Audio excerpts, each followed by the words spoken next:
we have invited some major representatives in this field, such as Corina Cretu. Welcome.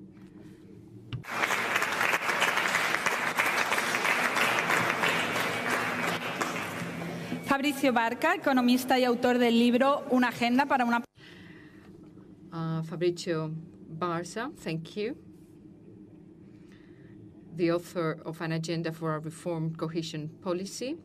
Karl-Heinz Lambert, the President of the European Committee of the Regions, welcome. And Isabelle Thomas, Member of Parliament and Vice President, responsible for budgetary policy and cohesion policy.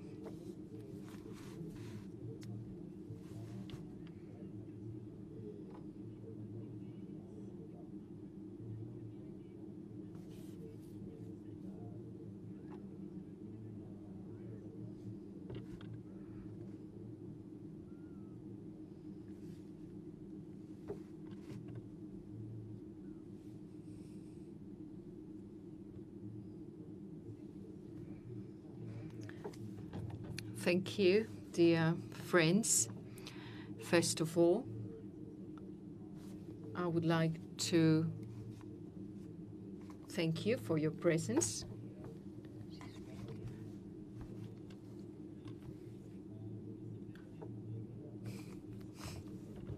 Here, and as I said, I think it's very important that we have a lot of people who are very much involved, and also young people who would like to know more about cohesion policy.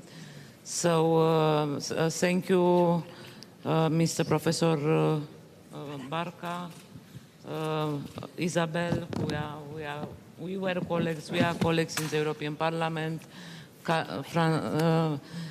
Karl-Heinz, we were colleagues, and now we work together hand in hand, European Commission, Parliament, and Committee of the Region for fighting for this policy, which really changed the life of the people. And I will start with a question put by one of the young ambassadors of cohesion policy about citizens. In my view, this is the most important and most visible policy in the life of the people, but we have a real problem of the communication of this policy. You know very well that we as European parliamentarians, we were in Strasbourg. Today I just came from Madrid, thanks to the high-speed train done by European money. And we are here in a building renovated by European money. My question is, how many people from Valencia know about these projects that are done with European money? And according with our studies, 1/3 of the population know about cohesion policy. The good news is 80% of these few people that know about cohesion policy has a very good impression about it and knows that changed the life of the people. But it's really our big problem that we had this game that everything that is bad is coming from Brussels and everything that is good is coming from the Lord Mayors and the regions. And we have to highlight more. And we already put in on the agenda on the Maltese presidency this issue of communication. Then we really ask the ministers and the presidents of the regions and the representatives to show what we are doing with European money.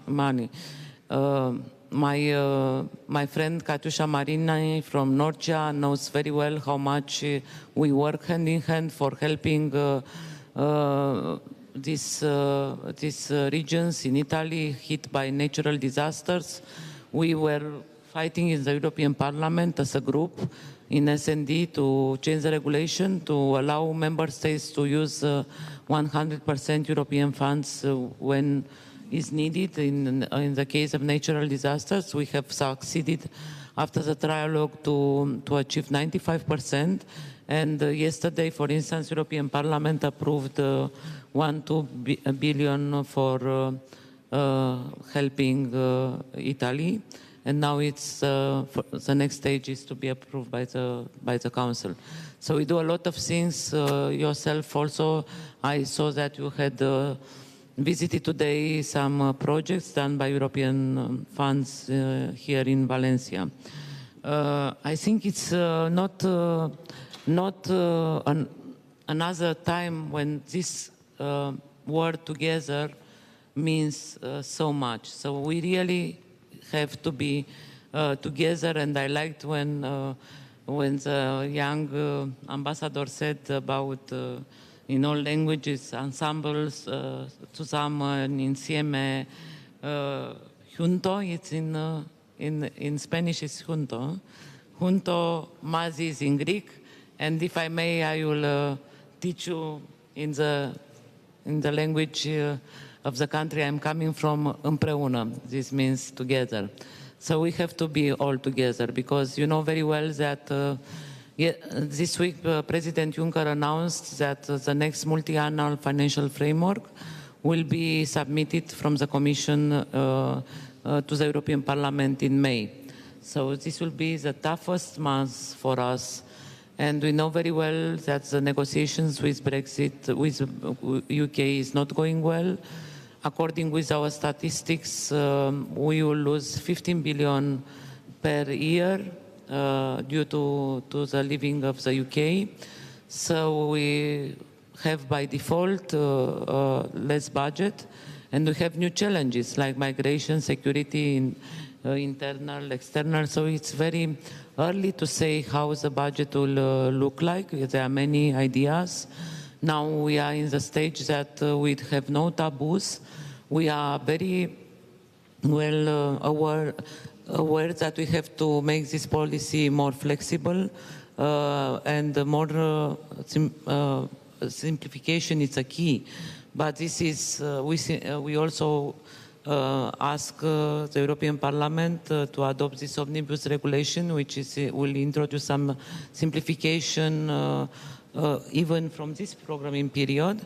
But it is very important for the member states to obtain themselves to put additional conditions and to make the life of beneficiary much more easier, because I am very angry when I see young people that they give up to use our funds because the bureaucracy and the procedures are too lengthy, and I think it's very important to show what we are doing. And of course, I am waiting for your questions. I am responsible for 300 regions. Now is the second time in my mandate here in Valencia. I visited a lot Italy, a lot Greece and other countries that suffered a lot. And I was very happy to inaugurate, for instance, the last part of the highways from Thessaloniki to Athena under the Olympus. So we really have to say what we are doing. So now Thessaloniki, Athena, 600 kilometers we can do in 3.5 hours due to European money, and so on and so on. I was in Netherlands, in the village. Mr. President said village, but in my view, it's a very nice place because you know very well that it's one thing to have a village in Germany, France, and another thing in Eastern Europe. But I was in Open. It's the town where, the region where Mr. President Lamberts was president 15 years, senator. He was a main figure for so many years. And I saw so many nice projects. I would like to fight together that this policy to remain a policy for all regions, because we were in the rich region where they use the funds in the cross-border cooperation programs, for instance. I am very fond and keen to this cross-border cooperation because so many things comes from Europe. Erasmus, cross-border cooperation, small and medium-sized enterprises, and we take for granted.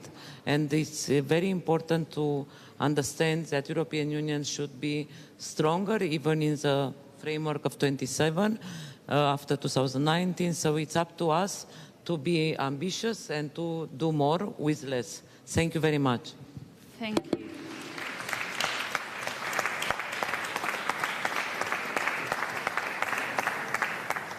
Thank you very much.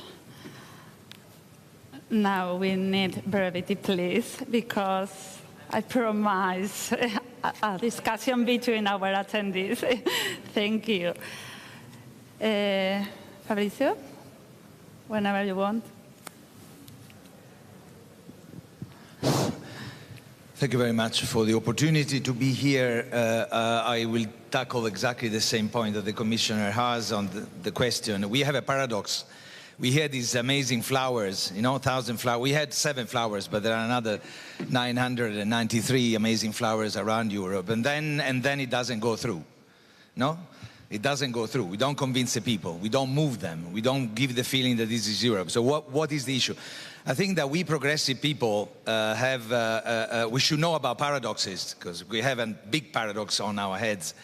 I mean, Europe as the most amazing and serious inequalities developed through 30 years of wrong policies.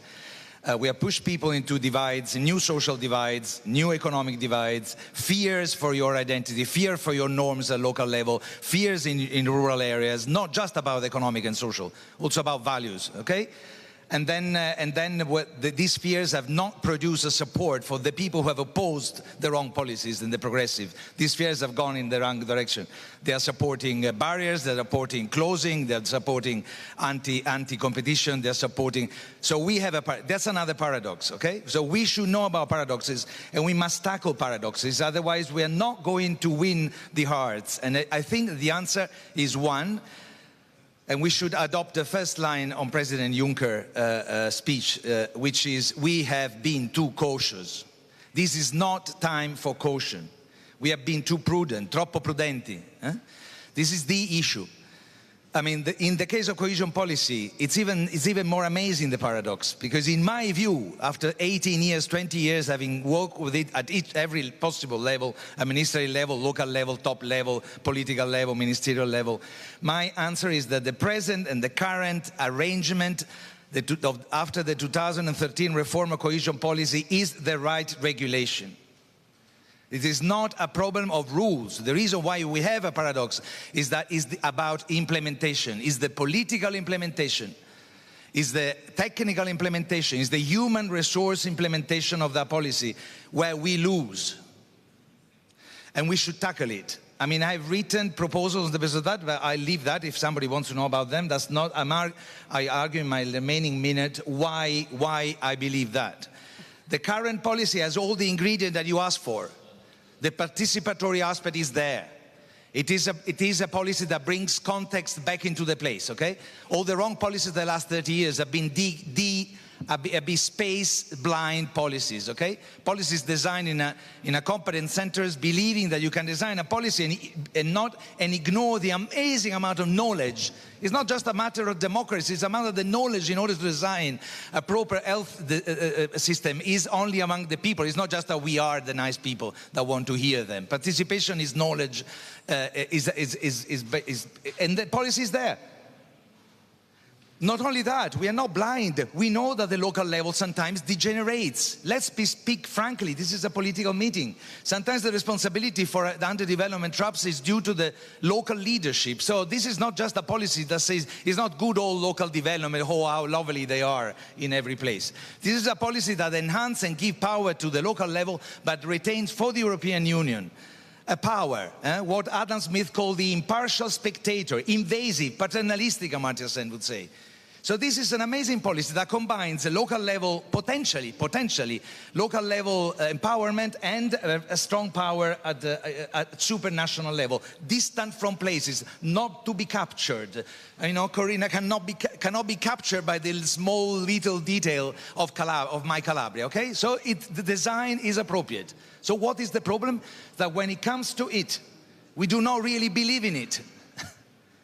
We have linked in the 2013 reform this policy to the general budgetary policy. It is an appropriate link, but then when it comes to it, the linkage goes only one way. And you have displacement, so you have, rather than additionality, you have substitution. So you are spending with the cohesion policy, sometimes you are, the national domestic policy is coming. Not only national governments claim that it is their own merit, but they're actually cutting the national funds. So there is no coherence between the macroeconomics and the design of this policy, okay? So, but this doesn't require any change of the rule. It requires the politics. It requires anger, discussion, openness, boldness, no caution. And it requires, as I claim in my very specific proposal, to which I can come, I finished, it requires also strengthening and adjusting the role of the European Commission, and creating, this is what I suggest, and giving, empowering the audit and control role to a system like the central bank system, a central system of audit and control. So you have national authorities for audit that are European branches of a European national agency, exactly where the central banks, so that the European Commission can take care of substance, of contents, of results, and be enhanced. I mean, and also have more people. Oh, more people, God, we cannot employ more people. I know that's the first reaction in Brussels. I said 500 new pioneers, recruited, high-level recruitment. Not nepotism, recruited by a system. There are some amazing guys, some amazing young guys, 32, 33, 28, 37, all over Europe, 500 people working for the European Commission for a unified fund that can actually not stay in Brussels but spend 7 years on the ground, on the streets, exactly as you said. It can be done, but then it costs about $1.5 billion, $2 billion. It's the cost of a couple of big motorways that probably will not even be used, and I'm saying that with some reference to where I stay now. Thank you.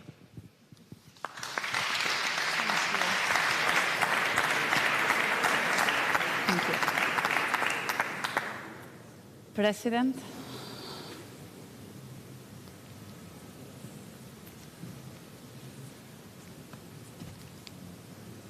On a parlé de paradoxe, mais le plus grand paradoxe, c'est certainement que l'Union. We have spoken about paradoxes. The greatest paradox is that the European Union always wants more with less money. And one day this has to stop.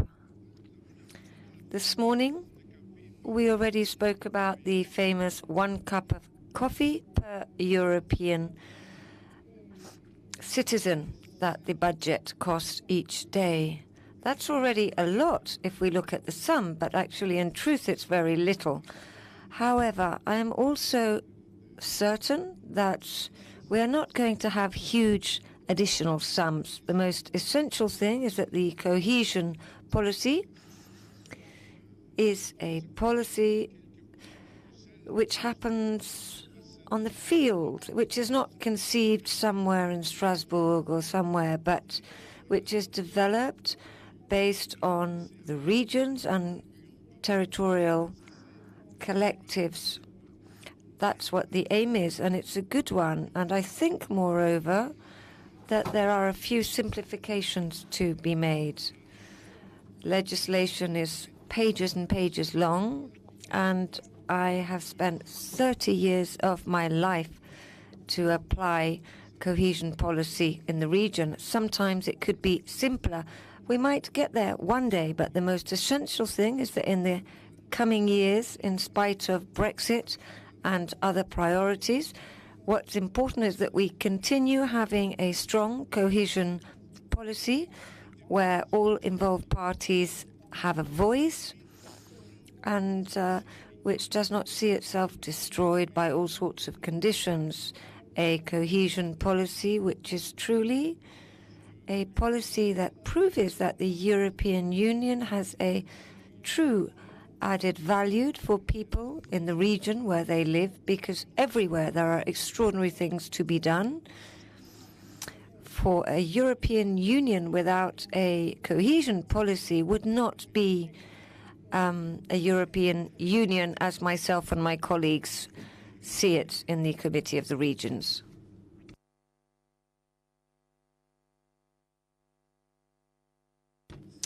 Good evening to all. Together, It's lovely to find ourselves all together here to share ideas, conditions, convictions, and analysis.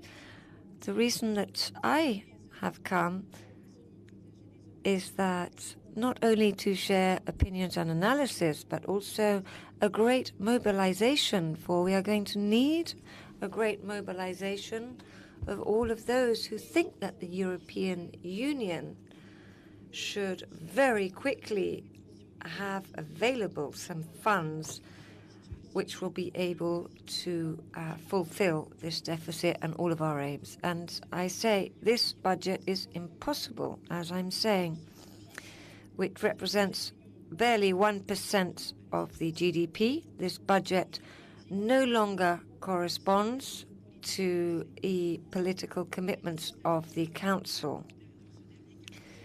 In this last biannual framework, financial framework, we've seen a need of investment following the crisis of 2008, which took a long time, a need to regulate welcoming immigrants and participating in assisting countries coming into the Union, fighting against youth unemployment, etc., etc., and now the matter of defense. So at this level, it's already written in the text of the Commission, if we stick to this budget, then it's going to be the cohesion policies which are going to be the first victims. And this is dramatic, because beyond investment, the cohesion policy is the core of the European Union. It is all the regions, especially the poorest regions, to be able to come up to the same level of all the other European regions. This is what is going to bring us together and our convergence. And if we don't have the means to do so, what will become of us? I don't agree with the phrase that we were too cautious. No, I think we have been imprudent. It's getting too late, if not. We need this convergence. We have very little time, and the debate on the future budget is the perfect occasion. So we need to mobilize so that we can reconnect with the essence with this policy and convergence of all the regions, of all the territories, so that we can achieve a same level of life, the same development, the same equality. And this is the core and the heart of the European project. Thank you. Abrimos el debate. Espero que We are opening the debate. We hope to hear your interventions now. Fabrizio was talking about regional policies not being able to be decided solely in the European institutions and supra levels that are needed. You are all participants. You are receptors of the cohesion policies, so I encourage you to make your contributions. So are there any questions? Please, microphones.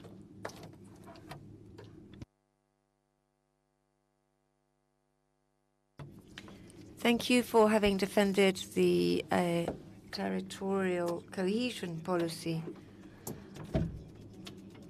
As commented by Isabelle Thomas, these are the core of the European Union. The cohesion policy is part of the DNA of the European Union. So how can we go beyond this?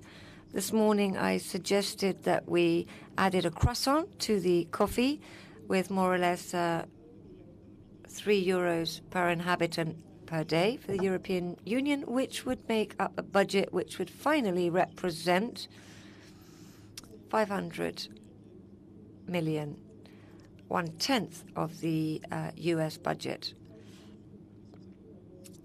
So how can we perhaps, reflecting on the Eurozone and creating the budgetary capacity of the Eurozone, how can we reinforce the funds that will allow to increase investment in the European Union?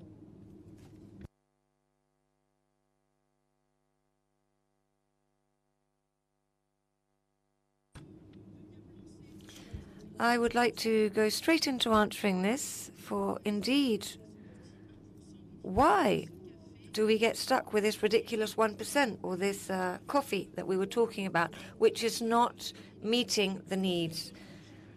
For years, the structure of the Union is based on 80% of the contribution from member states and only on 20% of its own resources.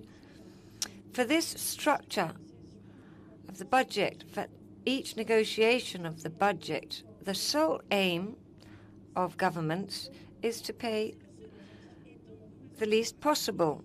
And whilst we remain stuck to this budgetary structure, the only aim of governments is going to be to pay as least as possible.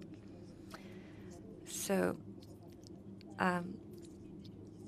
what the discourse of the founders of the European Union was to say we should never allow budget participation of member states be superior to our own resources. And unfortunately, we let things go, and now we're in this situation. So we have to come back our own resources. Last February, we saw some lack of transparency. There are 10 propositions that are actually very interesting. And there is a considerable advancement with fiscal tax and justice, who are hardly paying any taxes in the European Union. There's the famous tax on financial transactions, and a whole series of proposals that have been made by Mr. Monti and the committee that he gathered together, and that would merit, which is the aim of the European Parliament, to make negotiations based on this, to have a parallel discussion on our own resources, and we would not validate the framework presented by the Council.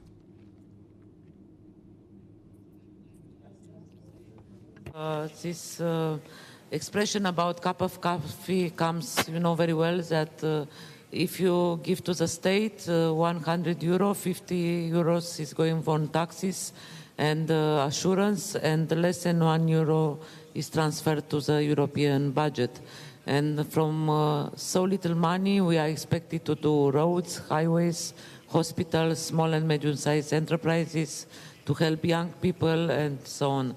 So I think it's very important what Isabelle said, that we are talking about own resources. We have this Monti report, which proposes a lot of new taxes, but they are rejected by member states when it comes to taxes.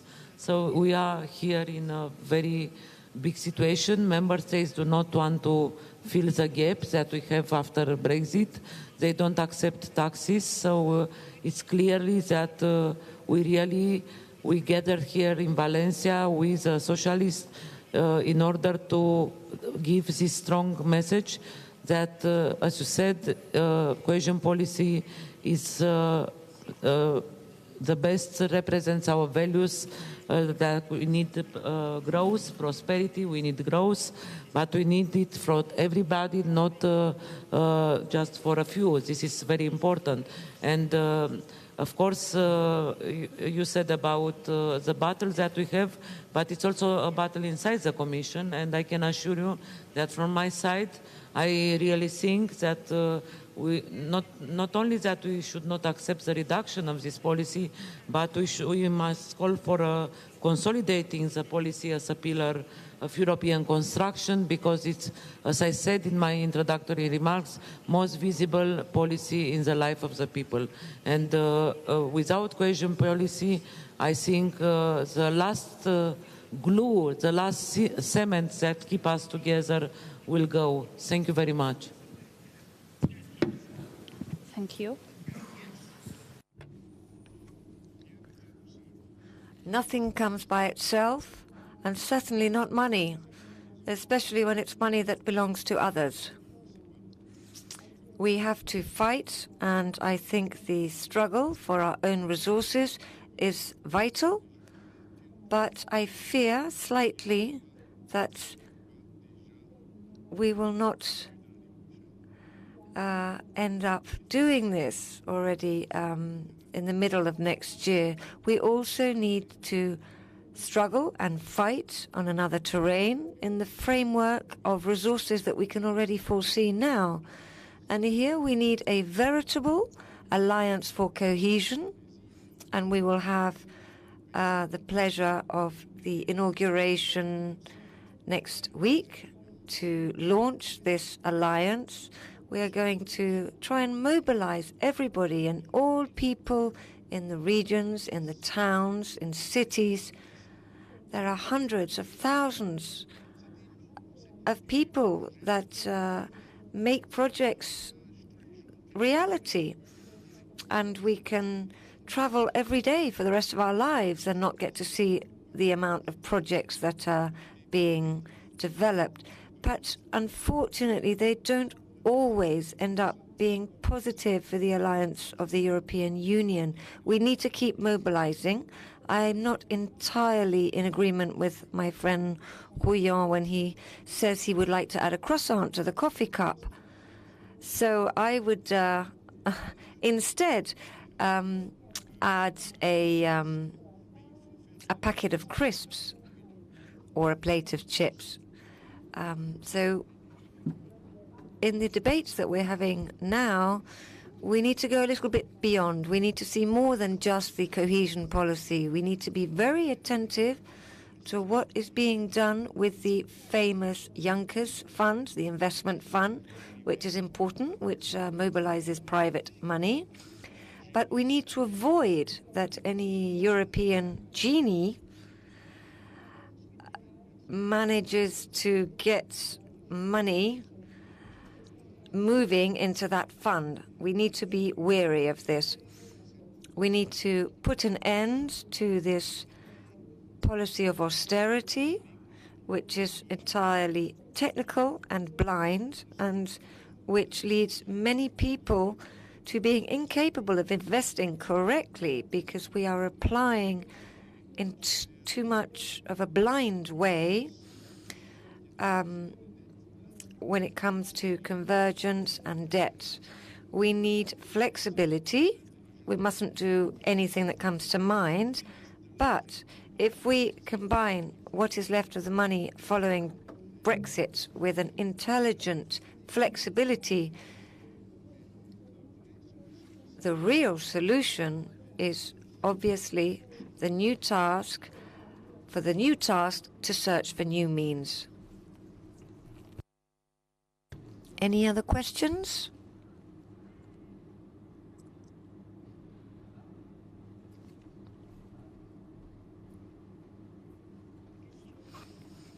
Yes, a question which I hold very dear to my heart. Cohesion of Europe, as I see it, is down to two issues. When we have the European passport and European identity card, which would enormously reduce the problems of our citizens who are moving to other countries within Europe. So when the citizens Europe, when does that start counting?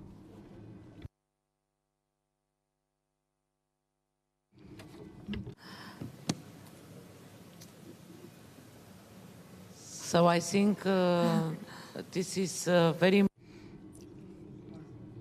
Well, I think that's exactly the life of the citizens. It is the paradox of this policy is that it was done at the pressure of the UK. When the mines in the Wales were closed in 75, UK and Italy said that they will not go to the council in Rome if will not be a fund, a solidarity fund to help these regions affected by the industrial changes. So how many people today from the Wales when they voted for leaving the UK, knew that they have jobs because of the ERDF, because of this. And the first European Commissioner for Regional Policy was Lord Thomson, which is considered the founding father of this policy. And this policy in the treaty, it is precisely the policy which is designed to close a gap not only between the East and the West, but also inside countries, inside regions, and to make a better life for the citizens.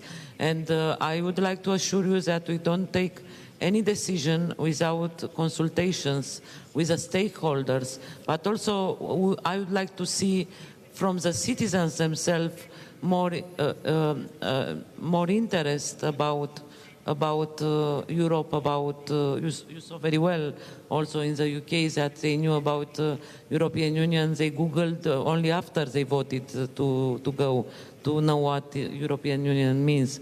So I think it's a two-way effort that we have to do. We to explain better, not to use our jargons, to be much more closer to the citizens and communicate more, and also the citizens to have the voice louder. But I would like to say that I think now in the last years the social dimension is much more present in the European policy. I really think that, and after 10 years when we spoke only about austerity, cut. Now we enter in the 5th year of economic growth. The unemployment is the lowest in Europe in the last 10 years. So in a way we have growth, but it's slow and it's not enough because people and citizens, they are not patient anymore. And the populistic waves, it's very high.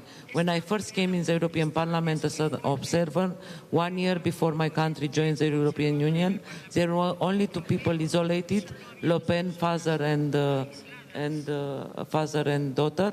And now there are more than 150 people against European Union inside the European Parliament, benefiting for all the privilege of being members of European Parliament.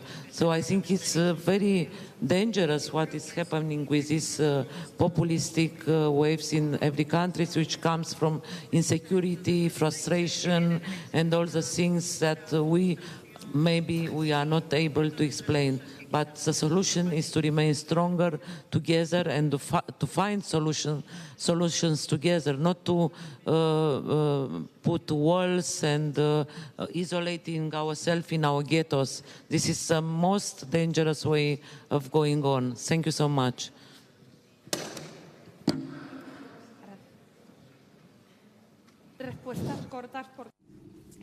Short answers, please. This is one of the problems, and we hopefully are about, if it will be approved, to make even more promises to European citizens by approving the European Pillar of Social Rights. It's a beautiful document, but it's a very high document. It's a normative document. It's promising with no money. Okay? There are no resources attached. So that's risky. We keep promising people, all people. Now, we deliver the promise to the bourgeoisie, okay? To the reflexive people, to the intellectuals, people who are studying. There is 20, 25, 30% of European citizens who are happy about it. Happy about globalization, they're happy about urban renewal, they're happy about changes. But there is an enormous and growing amount of people in the peripheries, in the rural areas. Look at the votes. Where are we losing? Where are they winning? It has a very strong territorial dimension. People in large areas of Europe, especially in small towns, peripheries is all large metropolitan towns, and the rural areas are not happy. They feel we promised they will be citizens, they are not. So now we're about to tell them that they have amazing rights, and tell the member states that each member state should comply with those rights, having to do with the minimum wage and many other things that I strongly believe and we strongly believe in. But that's dangerous. So again, let me come back to cohesion policy. I want to clarify why I say cautious. We have been too cautious in believing, in using the word inequality, social inclusion. We follow too much the language of the neoliberal for a long period of time, okay? I remember 7 years ago when I was advisor in the European Commission, it was very hard to say and to claim that this policy was aimed at increasing productivity and reducing inequalities. Now there is more. Now inequality. Yes, we should talk about inequality, but we should really address the issue exactly as Corina said. But I think the linkage between the social pillar and European cohesion is one of the issues, exactly as much as it is the linkage between the another promise that we're about to make, the 2030 agenda, taking the Sustainable Development Goals into Europe. These are goals that we are deciding in our big rooms as technocrats. What about the people? The only way, the only policy that we have to turn those amazing, beautiful goals into actual things that people feel is cohesion policy. And it can be done because we have decided, Corina runs 2,500 outcome indicators that have not been decided at the top. They've been chosen at the bottom. But we should bravely use them and discuss them in parliaments, and not discuss in parliaments only about fraud and irregularities, which is the only thing for which countries are asked to come to the European Parliament. Je voudrais vraiment appuyer la remarque. I'd like to support the remarks by Mr. Barca when he says, let's be cautious with our promises because nothing can be worse than not living up to your promises. I am curious as to what will happen in the Gothenburg summit and about the social pillar. But we need to make progress in this field, otherwise cohesion will be badly hit. Progress needs to be made, of course, but we need to have specific results. And if we're not able to do big things, let's start with smaller ones. If we do not have common criteria, our market will be more and more liberalized. The pressure on social services will do nothing but grow. And that's why I believe we need a turning point. I'm a bit put off, I'm a bit disappointed with the Juncker statement, with his speech. He speaks about his own convictions. He mentions freedom. That's all very well. Equality. That's all very well. He talks about the rule of law. That's all very well, particularly at this moment in time in Europe and outside Europe. But I don't hear him say a word that to me, that to socialists, is extremely important: solidarity, sympathy. I would have very much liked him to use that word, to use that term, but let's give him another chance. He will have a speech in short, and he might talk about solidarity.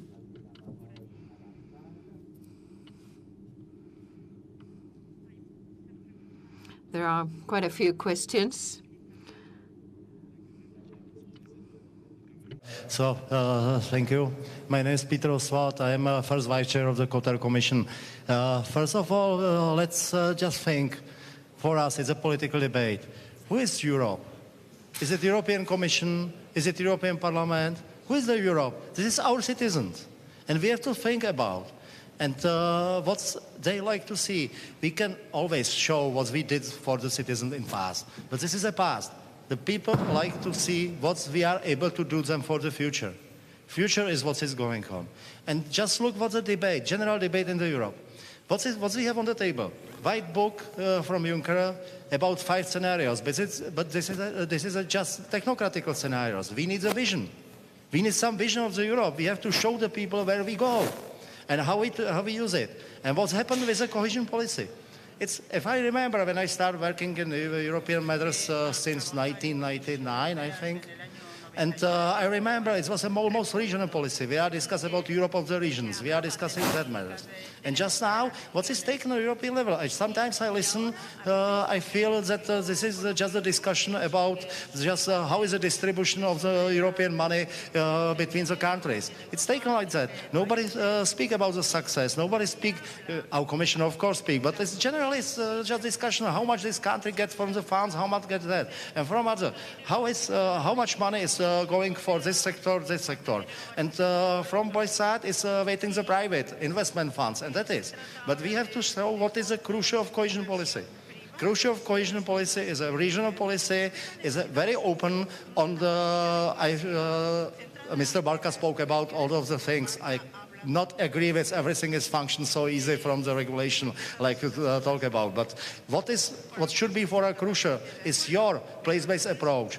Place-based approach and to have flexibility on the regions just to make how to make the European goals, how to fulfill them through our interventions, but with the open area, how to survive with that. So for it means we need European goals, for example, reduce unemployment, but by the kind of the areas, it's absolutely different areas. Somebody can use it just by tourism. Somebody like that. Okay, I stop it. Gracias.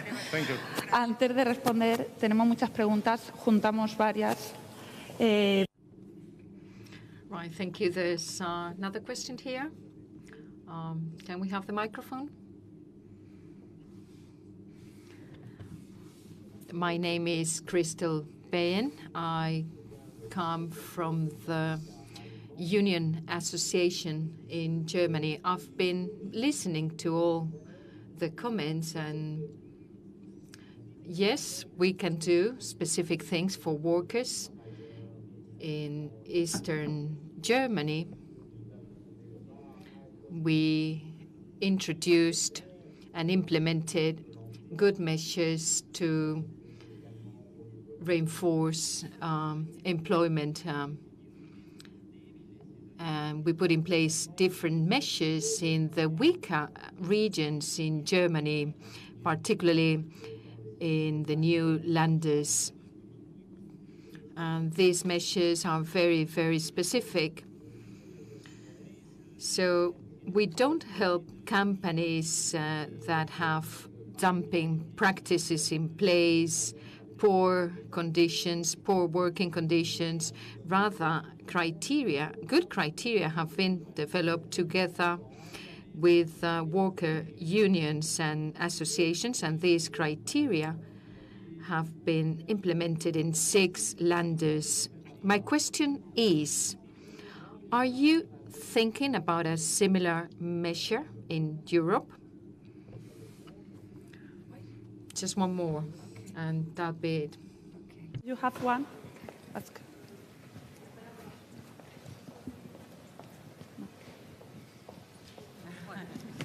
Merci.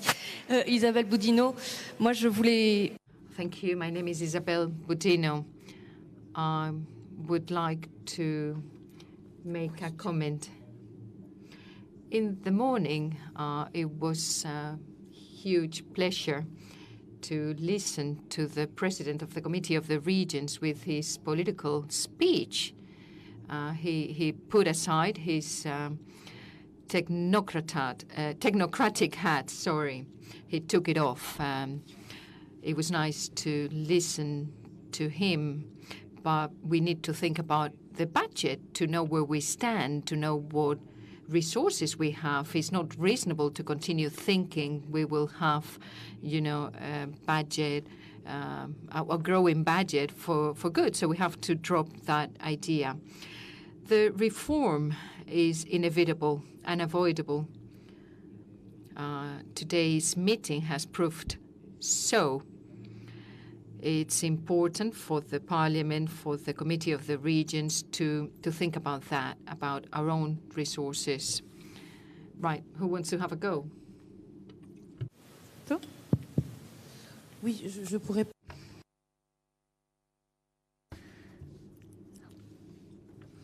So to answer everything. I just want to come back to this matter of the budget, because the person who was speaking about this, I'm sorry, I cannot remember your first name, who was talking about the budget just being numbers, that it was a bit abstract, perhaps, but nevertheless, I consider that on one side there is the discourses, and on the other side there are acts, and acts in general are supported by financial means or resources. So, we tell people stories, as we were just saying. We make promises that we can't keep. So if there is no money, then we can't keep our promises, and that is very important.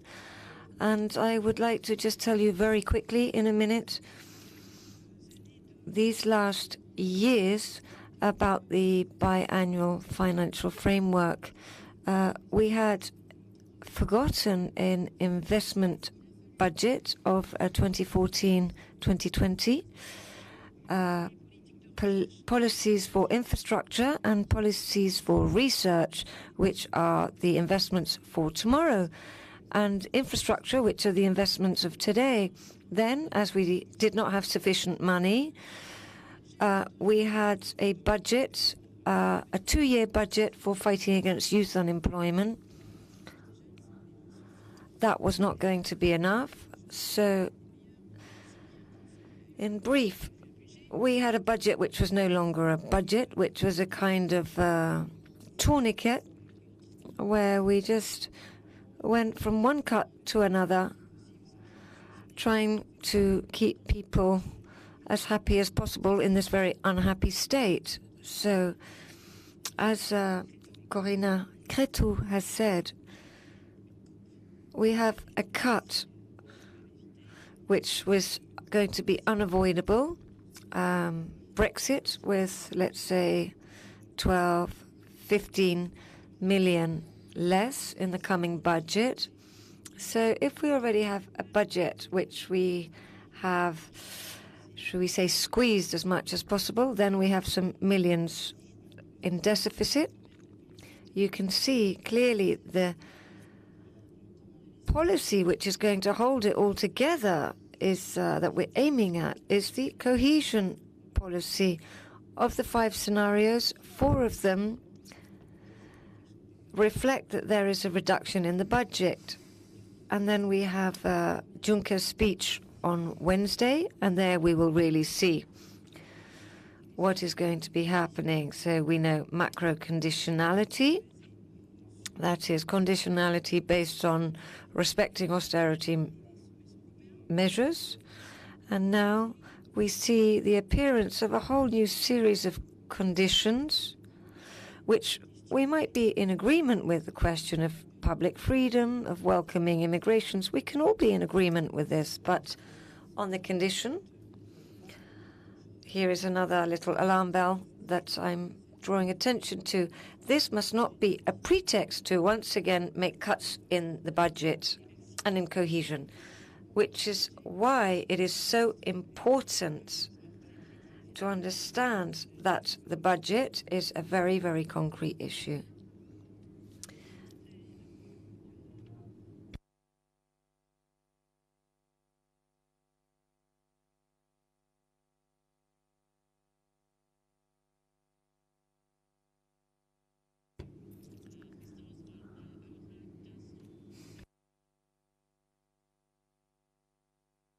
Working very well together also, and I very much agree with you that we have to have always in mind that Europe is not Brussels. Europe is the sum of the 500 million citizens in 28 countries still, and we have to fight for improving their life.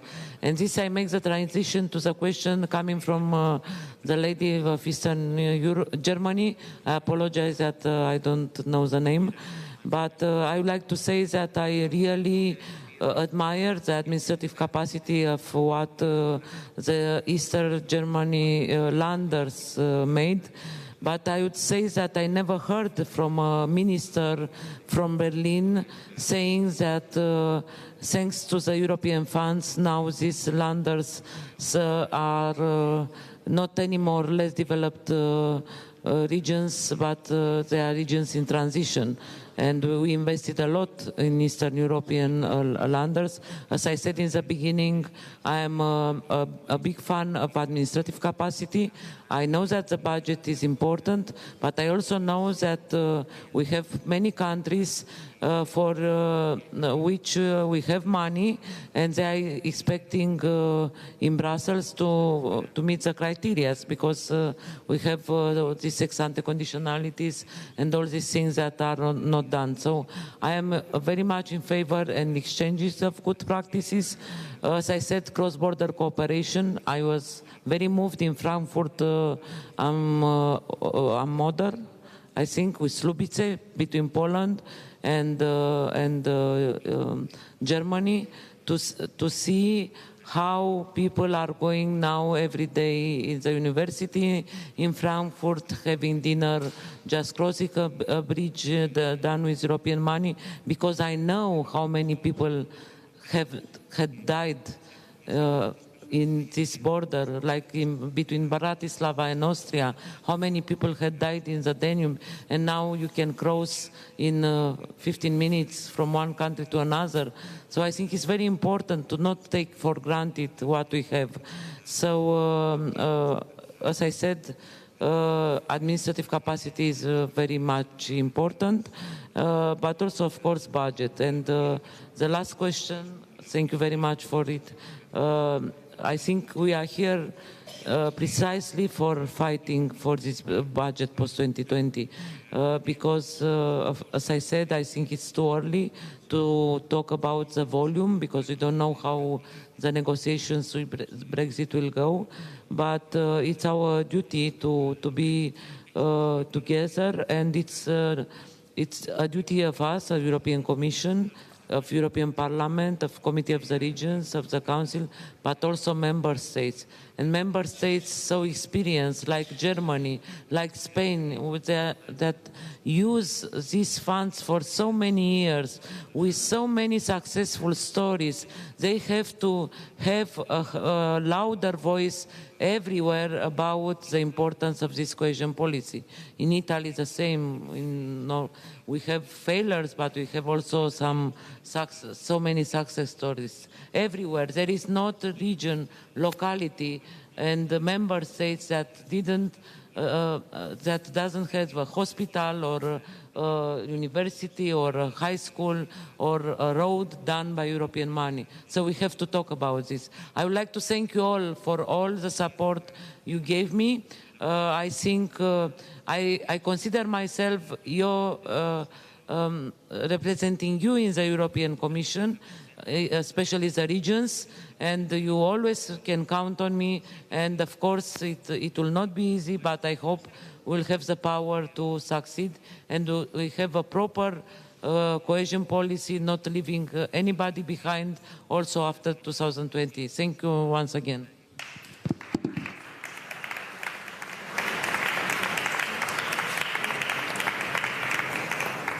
El presidente de la Generalitat ha tomado nota. Well, the president of the Valencian government took note of that. You want to add? Also ich wollte nur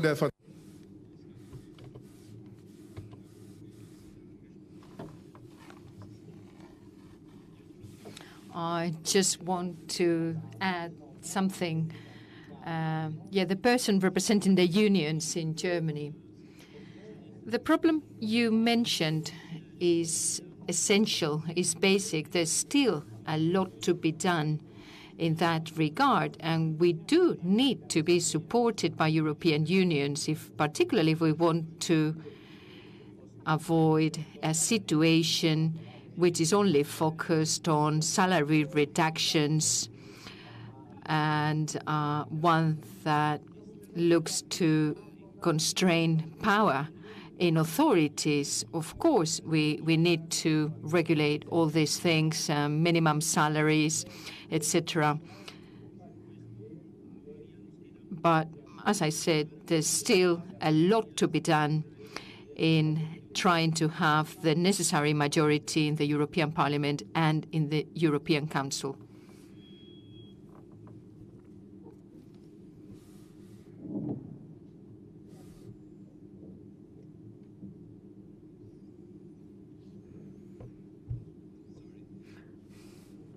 On the budget, the only thing I'm saying, I was part of the Italian delegation as minister when we did the discussion and the agreement, the negotiation for the previous budget.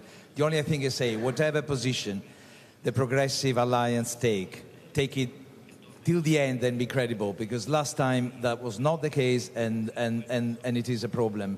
So, of course, I agree in the matter of principles that the money is not enough, but then it has to be done something on which all parties, members of the alliance, stick right from the beginning till the end. There are solutions. One of the solutions of Monti was, half of a point of VAT, rather than being given to the domestic, is given to Europe. That's possible. And countries might be susceptible if you allow them at the same time to, as you write already, to consider the co-financing as excluded from the rules. So it could be designed, but whatever you invent in the next 3 months, invent something that you all then stick to, otherwise that will weaken the position of the Progressive in Parliament. And on governance, which I still think is the most important problem, because the money can be as much as we want, but if it is not spent, we do not reach out to the people. Let me clarify. I do not claim that the current regulation is optimal. It's far from optimal, but best is the enemy of good. I claim that any attempt to change it will create more troubles than what it will solve. In the past, it has not simplified things and made things even more complex. And to give to all my old friends, administration of all Europe and citizens of Europe, the chance for once after 25 years not to have learned again for 2 years the new rules, it would be a gift, a fantastic gift. So I'm claiming that no changes except for unifying the funds and the directorate, which doesn't mean to abolish the respective regulations and guidelines. They can be regulations within a fund, and making the point on the decentralization of the audit and control. In my view, these are the 2 steps that would allow the clarification, together with the other things I said before. This is just to clarify, we don't have an optimal, but in the past we have created what my friend John Buckler calls a cycle in which the Parliament gets upset about frauds, but administrators don't know what to do, different parts of the Commission gives different interpretation, Member States don't know how to apply them, more frauds take place and more problems in the European Parliament. Let's not fiddle with the rules once again. Thank you. Thank you very much for your reflection. We have taken us to incorporate your proposals into the declaration, but now we have to continue with the proposal, the final declaration.